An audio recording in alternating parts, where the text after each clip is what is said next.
እንዴት ተደርጎ ቢነገረን እንደሚገባን አላውቅም። ይህ ቪዲዮ ለታሪክ ይቀመጥ። እንዲህ ተናግሬ ነበር ብዬ ለማለት ግን አይደለም። ሊቃውንት ብዙ ነግረውናል፣ ብዙ አስረድተውናል። እንዴት እንደሚገባን ግን አላውቅም። ስለ አንዲት ኦርቶዶክሳዊት ቤተክርስቲያን የምንጨነቅ ከሆነ በአንዲት ኦርቶዶክሳዊት ህብረት ያሉትን ሁሉ የሚያካትት መንፈሳዊ አገልግሎት መፈጸም አለብን። በሰሜኑ የሀገራችን ክፍል በርካቶች እየተራቡ ባለበት በዚህ ወቅት እናት እንዴት ዋሉ?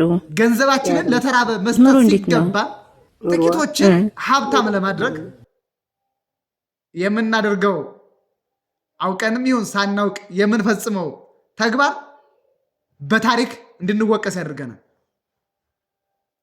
ላስታውሳችሁ፣ ምህረተአብ የተባለው መምህር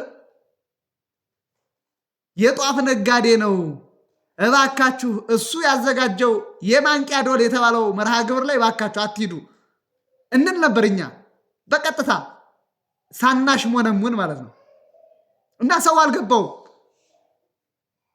ምህረተአብ የተባለው የጧፍ ነጋዴ የንግድ ሂደቱን ጨረሰና አሁን አሜሪካ ነው።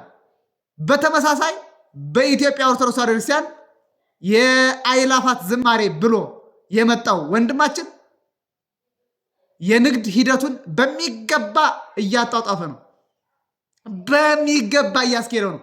እኛ ግን በገና ዋዜማ ቅኔ ማህሌት ነው የምንገኘው። ቅኔ ማህሌት ይገባቸዋል። እኛ የምንገኘው ቅኔ ማህሌት ነው። ወደ አዳራሽ አንወጣም። ቅኔ ማህሌት ከአባቶቻችን ጋራ በያሬዳዊ ዜማ ቤዛ ኩሉ ዓለም ዮም ተወልደ እያልን ስናመሰግን እናመሻለን ማለት ነው። ሰላም